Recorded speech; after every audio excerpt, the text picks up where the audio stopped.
મિત્રો આપણે જોઈ શકીએ છીએ કે આજે ચૈત્રવદ એકમ છે અને ચૈત્રવદ એકમ એટલે અમારા હીરાપુરા ગામના રામજી મંદિરનો આ 57મો પાઠોત્સવ।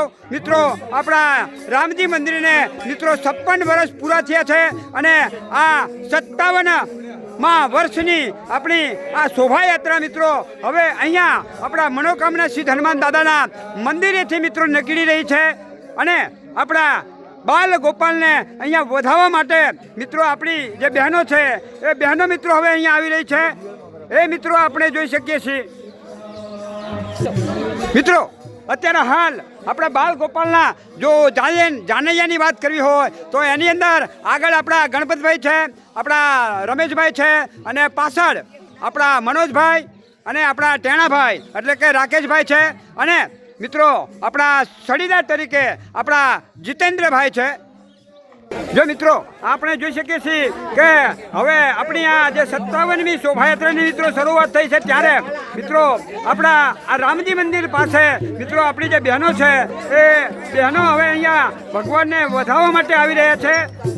અત્યારે હાલ બહેનો ઘઉં અને દિવેલ લઈ અને આપણા ભગવાનને અહીંયા વધાવી રહ્યા છે। અહીંયા સેવામાં જે મિત્રો છે એની વાત કરવી હોય તો આપણા ભૈલાલ કાકા છે, આપણા ગોવિંદભાઈ છે, આપણા જયેશભાઈનો પુત્ર અને આપણા અમૃતભાઈનો પુત્ર અહીંયા સેવા આપી રહ્યા છે। જો બહેનો હવે અહીંયા આપણા ભગવાનને ભાવથી વધાવી રહ્યા છે।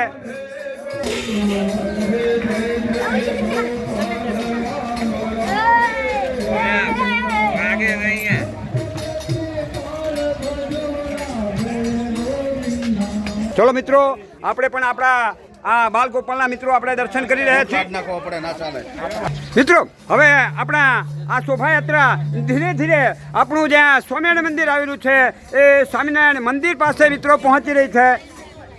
તો અહીંયા પણ મિત્રો આપણી બહેનો આપણા ભગવાનને વધાવવા માટે અહીંયા આવી ગયા છે એ મિત્રો આપણે જોઈ શકીએ છીએ।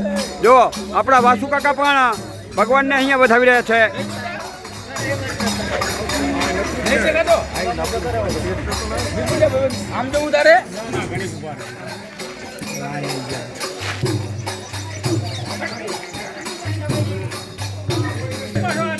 જો મિત્રો આ ગયડા ગાળા વારે ખરેખર સાચું છે ભાઈ। જો ભાઈ અમારા બે વડીલ સૌ પ્રથમ અહીંયા રાસ લેવા માટે આવી ગયા છે।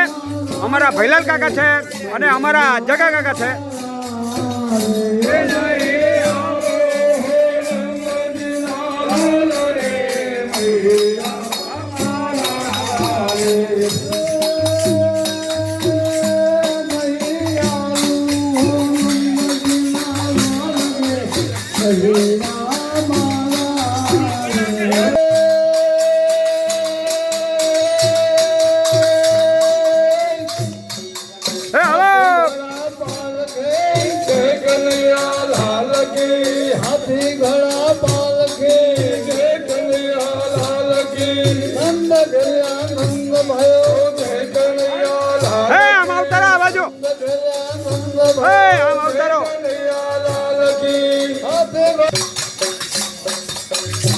જો મિત્રો આવી રીતે વાંચતા ગાતા આપણે આવી રીતે દર સાલ આપણા ભગવાનની શોભાયાત્રા મિત્રો કાઢીએ છીએ।